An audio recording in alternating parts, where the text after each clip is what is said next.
یہ بالکل جماعت اسلامی توسا کے زیر اہتمام اجتماع ارکان کا انعقاد کیا گیا، جس کے بعد جماعت اسلامی کے مرکزی قائد شیخ عثمان فاروق نے توسا نیوز سے گفتگو کرتے ہوئے کہا کہ ملک کو انارکی سے بچانے کے لیے ضروری ہے کہ نگران حکومت وقت پر الیکشن کرائے اور قوم کا ابہام دور کرے۔ مزید جانتے ہیں سینئر صحافی یاسر فرید حیدرانی کی اس رپورٹ میں۔ جی بالکل، میرے ساتھ اس وقت موجود ہیں جماعت اسلامی کے مرکزی رہنما شیخ عثمان فاروق صاحب۔ موجودہ ملکی صورتحال کے حوالے سے ان سے گفتگو کرتے ہیں۔ سر، موجودہ جو سیاسی صورتحال ہے ملک کی، اس بارے میں آپ کیا کہیں گے؟ اس وقت عملاً پاکستان میں ورلڈ بینک اور IMF کی غلامی اور ان غلاموں پر مشتمل ایک حکومت قائم ہے۔ اس سے پہلے جو PTI کی گورنمنٹ تھی اس نے بھی انہی کی غلامی کی اور عوام کے اوپر مہنگائی کے اور پیٹرول کے اور بجلی کے اور گیس کے بم برسائے جاتے رہے۔ 3.5 سال کے بعد جب PDM کی حکومت آئی تو اس PDM کی حکومت نے بھی یہی کارنامے سر انجام دیے۔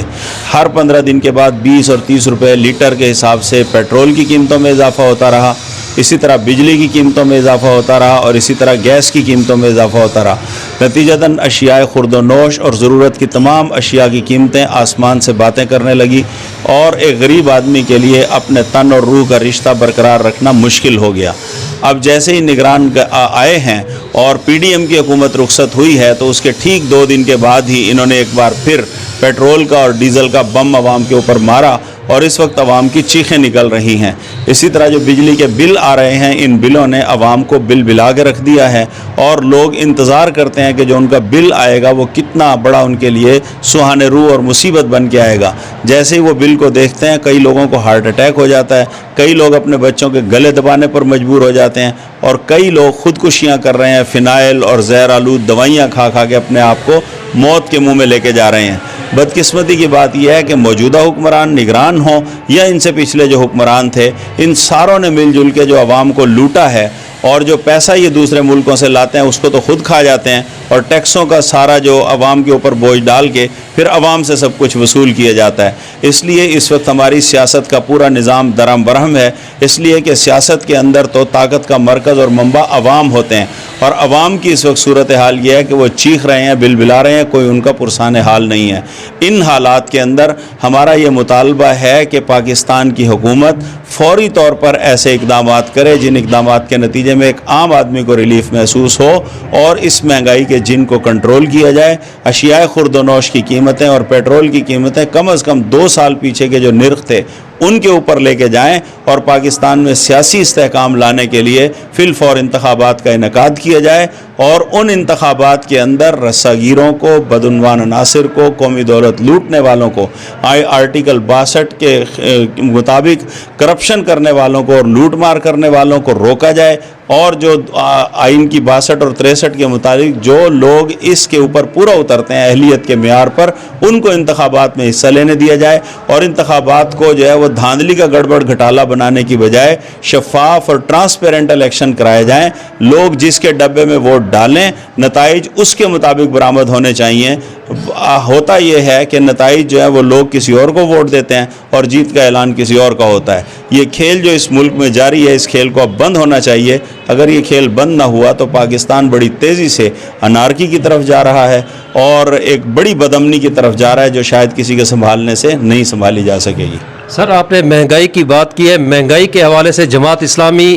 کیا اقدامات کر رہی ہے؟ کیا صرف یہ احتجاج کرنا کافی ہے؟ اور دوسرا سوال اس سے متعلق یہ بھی ہے سر کہ آنے والے الیکشن میں جماعت اسلامی کو آپ کس نہج پر دیکھ رہے ہیں؟ دیکھیں، ہمارا کام تو اپوزیشن میں رہتے ہوئے احتجاج کرنا ہی ہے۔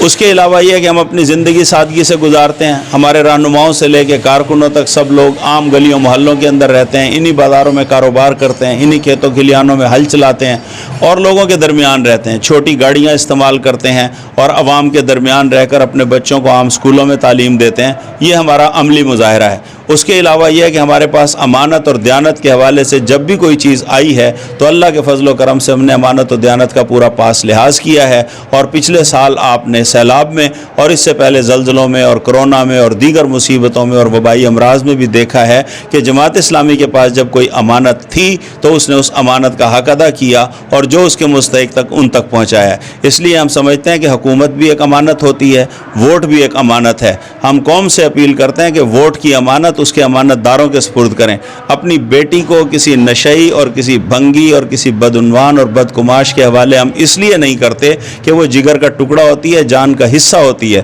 اور اس کو امانت سمجھ کے ایسے فرد کے حوالے کرتے ہیں جو اس معیار پر پورا اترتا ہو۔ لیکن جو ووٹ کی پرچی ہے، جو ایک جسم سے زیادہ پوری قوم کی قسمت کا فیصلہ کرنے والی ہوتی ہے، اس کو بدقسمتی سے ہم ایسے ہی دے دیتے ہیں اور انہی لٹیروں اور ٹھگوں اور چوروں کو وہ ووٹ ڈال دیتے ہیں جو ماضی میں ہم کو لوٹتے رہے ہیں۔ اس لیے یہ امانت اگر ہمارے پاس آئے گی، قوم کا مینڈیٹ ہمارے پاس آئے گا، تو انشاءاللہ جو قوم کی پھر امانتیں وسائل کی صورت میں بھی، قومی خزانے کی صورت میں بھی جب ہمارے تصرف کے اندر آئیں گی، تو ماضی میں بھی جب آئی ہیں تب بھی ہم نے اچھا کام کیا ہے اور امانتیں ان لوگوں تک پہنچائی ہیں جو اس کے حقدار تھے، اور مستقبل میں بھی ہم یہ یقین دلاتے ہیں پوری قوم کو کہ لوگوں نے اگر جماعت اسلامی پر اعتماد کیا، ترازو کے نشان پہ مہر لگائی، ہمارے ارکان اسمبلی کو کامیاب کروایا اور یہ خزانے کی کنجیاں ہمارے ہاتھوں میں آئیں، تو انشاءاللہ ہم یہ سارے وسائل کا رخ غریب آدمی کی طرف موڑ دیں گے، مہنگائی کو کنٹرول کریں گے، بے روزگاری کے جن کو بوتل میں بند کریں گے، اور 5 سے 10 سال کے اندر اندر انشاءاللہ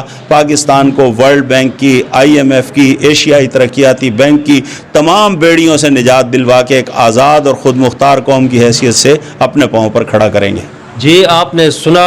ان کا کہنا ہے کہ بڑھتی ہوئی مہنگائی اور بلوں میں ٹیکسز کی بھرمار نے عوام کو بلبلا کر رکھ دیا ہے۔ حکومت کو چاہیے کہ ایسے اقدامات کرے جس سے عام آدمی کو ریلیف مل سکے۔ جی